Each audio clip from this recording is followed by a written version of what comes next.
Hey everybody, Frank Chen here with REIClub.com and the style you need as a real estate investor. Today I got a quick video for you of some of the things you should probably consider before ordering that home inspection.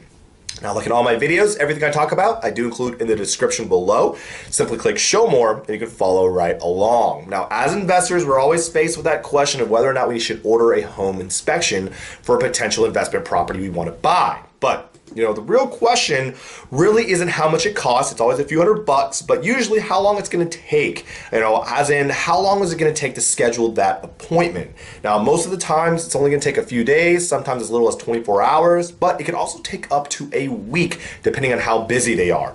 Now, when you're bidding on a really hot deal, you really have to move fast. And sometimes a home inspection contingency can really delay that process. Now, of course, the situation where the seller already knows that you're not going to like what you see in that home inspection, they're going to more than likely go with an offer that doesn't have that inspection contingency over one that does. So that's something to consider. Now let's go ahead and just dive into some of the key factors that you should be considering before ordering that home inspection. With the first one being, of course, are you trying to buy this property to sell it or to rent it?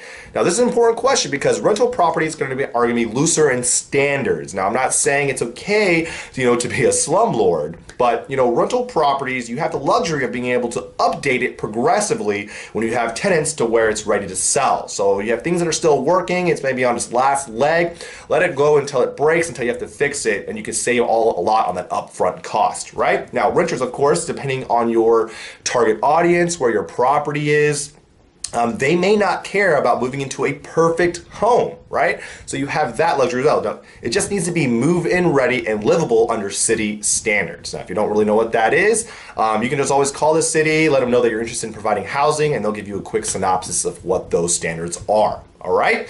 Next thing, of course, is my probably biggest reference point is how old is the actual house?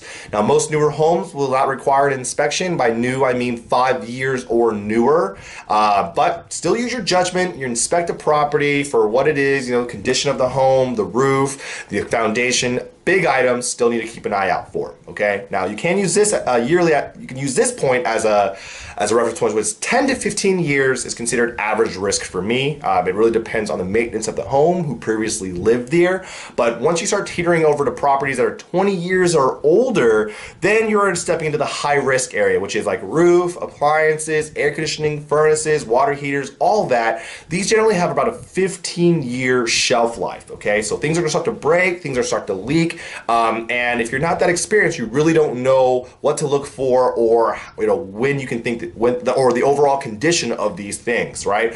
So it's very important that you hire an inspector to come tell you these, tell you if it's good or if it's bad or needs to be replaced. Next item is, have there been any recent updates or big jobs done to the property, such as has there been any electrical work done, new roof, foundation, plumbing work, and the biggest question you ask is, how long ago, right? Now, if most big jobs have been updated within 5 years, it's a good sign. It's relatively a new condition. Of course, again, use your judgment, inspect the condition of these new updates, and then move on from there. If they look good, you're good to go. If not, you can hire an inspector. Number 4, are you experienced or are you a novice investor? The whole point of this is really just if you're a novice investor, I would encourage you about 99.9% of the time you should order an inspection. It's a low cost to reduce your risk. Now, if you're experienced, you have a rehab background, you know what to look for, then it's a 50-50. It's your decision, it's at your discretion. If you just do it for a peace of mind, more power to you, right? But there you go. Number 5, you can review the seller disclosure form, okay? Now, to me, this is not very helpful because it's at the seller and resident's discretion. So, they may not remember all the things that have done to the property, but if it is detailed, there's a lot of notes, and then it's a good reference point. Okay, moving on to the last final point, which is if you do decide to hire a home inspector, just make sure that they are a credible source and that they are insured, okay, that they're insured. So if anything is found wrong with the property that should have caught the first time, after you close on the property, then they can be held liable for these things, okay?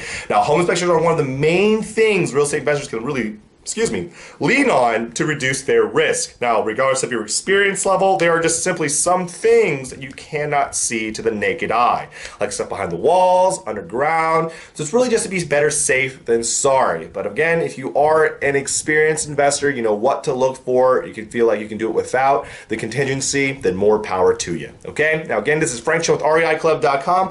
Please take time to leave comments below about what you thought about this video. Click the like button because it really does help us out. But more importantly, if you haven't already, go to subscribe to our YouTube channel so we can keep you informed when brand new videos just like this are posted every week. As usual, thank you so much for your time, your continued support, and look forward to talking to you next week. Take care, good investing, and bye-bye.